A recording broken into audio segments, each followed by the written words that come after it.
You turn لینے کو عظیم حکمرانوں کا ترہ امتیاز قرار دینے والے عمران خان کے ناقدین کہتے ہیں کہ وہ دراصل میکاولی کے سیاسی فلسفے پر عمل پیرا ہیں، لہٰذا انہوں نے اقتدار حاصل کرنے کے لیے جو وعدے اور دعوے کیے تھے وزیر اعظم بننے کے بعد ان سب سے پھر گئے، اور اپنی کرسی بچانے کے لیے میکاولی کے فلسفے کے عین مطابق انہوں نے اپنے مخالفین کو پابند سلاسل کر کے پاکستان کو ایک فاشسٹ اسٹیٹ میں تبدیل کر دیا ہے۔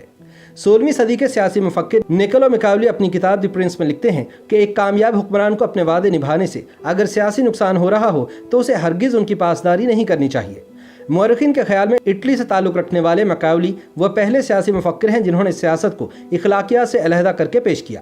ان کی توجہ کا مرکز غلط اور صحیح کی بجائے اس بات پر تھا کہ حقائق کیا ہیں اور کیا حاصل کرنا ضروری ہے۔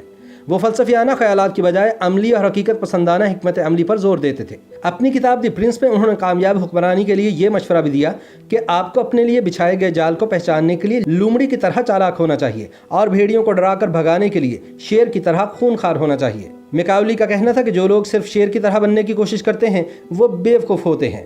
دی پرنس میں ایک جگہ وہ لکھتے ہیں کہ اگر آپ کو یہ فیصلہ کرنا ہو کہ آپ ایک ایسے حکمران بنیں جس سے عوام خوفزدہ ہو یا ایسا حکمران جس سے عوام محبت کریں تو آپ کو خوفزدہ کرنے والا حکمران بننا چاہیے۔ لیکن سوال یہ ہے کہ وہ کون سے حالات تھے جن سے گزر کر میکاولی نے اقتدار اور طاقت کے بارے میں یہ نظریات قائم کیے؟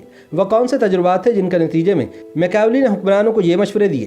کیا میکاولی واقعی اخلاقیات سے عاری ایک شیطان صفت انسان تھے جیسا کہ انہیں پیش کیا جاتا ہے؟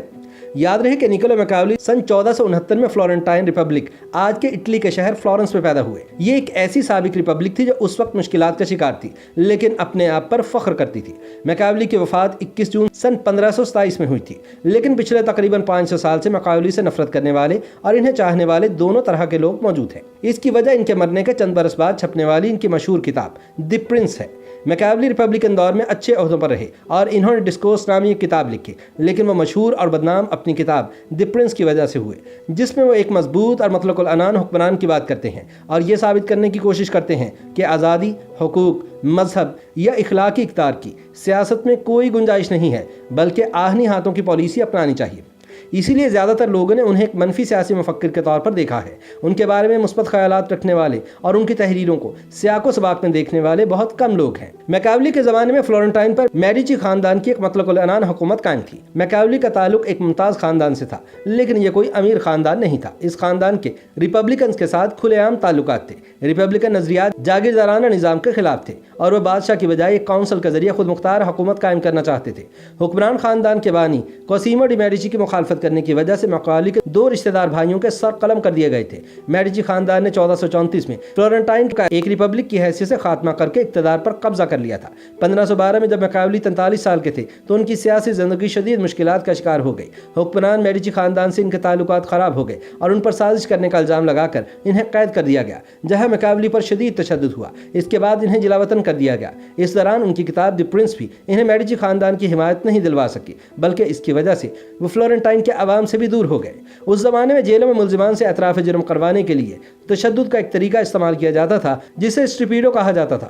ملزم کے بازوؤں کو پشت کی جانب کر کے کلائیوں سے باندھ کر الٹا لٹکا دیا جاتا تھا۔ اس کے بعد ملزم کو اچانک فرش کی طرف گرا دیا جاتا تھا۔ یہ عمل اتنی بار دہرایا جاتا تھا کہ ملزم اپنے جرم کا اعتراف کر لیتا تھا۔ تشدد کے اس بہیمانہ طریقے کے دوران زیادہ تر لوگوں کے شانے ٹوٹ جاتے، پٹھے بری طرح زخمی ہو جاتے اور بازو ہمیشہ کے لیے ناکارہ ہو جاتے تھے۔ میکاولی کو اس طریقے سے 6 مرتبہ فرش پر گرایا گیا، لیکن حیرت انگیز طور پر اس انتہائی تکلیف دہ مرحلے سے گزرنے کے بعد میکاولی نے کاغذ اور قلم مانگا اور سازش بارے اپنا اعتراف جرم لکھنا شروع کیا۔ حالانکہ سچ یہ تھا کہ میکاولی کے پاس اعتراف کرنے کے لیے کچھ نہیں تھا۔ ان کا نام سازش کرنے والے ملزمان کی فہرست میں شامل تھا، لیکن میڈیچی خاندان کے حکمرانوں کے قتل کی ناکام سازش میں میکاولی کا کوئی کردار نہیں تھا۔ مورخین کے مطابق جولیانو ڈی میڈیچی نامی حکمران کو مخالفین کی جانب سے نشانہ بنانے کی کوشش کی گئی تھی اور اس میں میکاولی کا نام بھی شامل کر دیا گیا۔ میکاولی 2 ہفتے قید میں رہے۔ فروری سن 1513 میں انہوں نے معافی حاصل کرنے کی ایک مضطرب کوشش میں جولیانو میڈیچی کو مخاطب کرتے ہوئے کچھ اشعار لکھے۔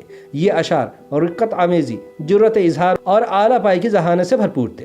شعر کچھ یوں تھے: جولیانو، میرے پاؤں میں بیڑیاں ہیں، میرے سیل کی دیواروں پر رینگنے والی جوئیں تتلیوں جتنی بڑی ہیں، اور چابیوں اور تالوں کی آوازیں مجھے رومن خداؤں کی آسمانی بجلیوں کی گڑگڑاہٹ کی طرح سنائی دیتی ہیں۔ میکاولی نے اپنی شاعرانہ شکایت میں سوال کیا کہ کیا شاعروں سے اس طرح پیش آتے ہیں؟